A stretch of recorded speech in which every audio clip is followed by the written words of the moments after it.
Hello again. We are now here with some other participants of this year's contest. There's so many of you guys. So could you please introduce yourself? So I'm Kaiqi, and Yes. Fiona. Okay. Nice to meet you guys. And which school do you come from? so we study in ISL. Okay, so International School of Luxembourg. And are you guys in the same grade? Yes, we're both in 11th grade. Okay, so you're not finishing high school yet, let's say. So we hope to see you again next year. Maybe you will be participating with your extended essay or your internal assessment. Is this your first time participating? Yeah, actually, we first knew about this project this year, and yeah, we decided to enter, and yeah, to try it out, I guess. Yeah. Okay, yeah, we're really happy you decided to try it out. And could you please tell me a bit more about your project? At its basis, our project is a simple sort of vitamin C titration, and we did it to determine the best preservation method of broccoli.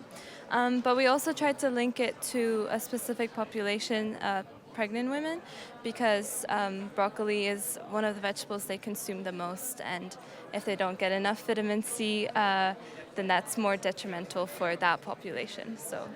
Okay, that's really interesting. And was it just you guys working on this project, or did you get, I don't know, some help from some teachers or some of your friends?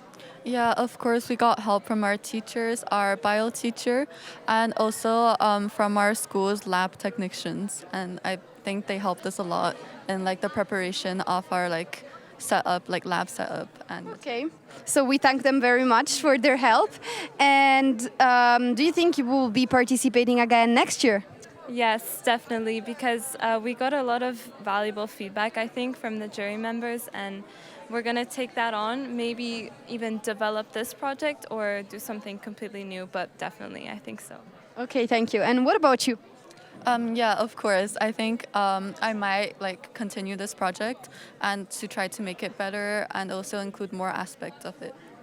Okay, and do you have any advice for some people that are watching now the live stream and would like to, take part into the contest next year? I think that what's really important is just, I know it's probably a cliche and everyone says this, but really find something that you are interested and passionate in, because then I feel like the ideas and everything just flow super naturally. Yeah, I agree with that. Yeah, I agree with Olna. Okay, so thank you so much, girls, and let's now hop to the next project.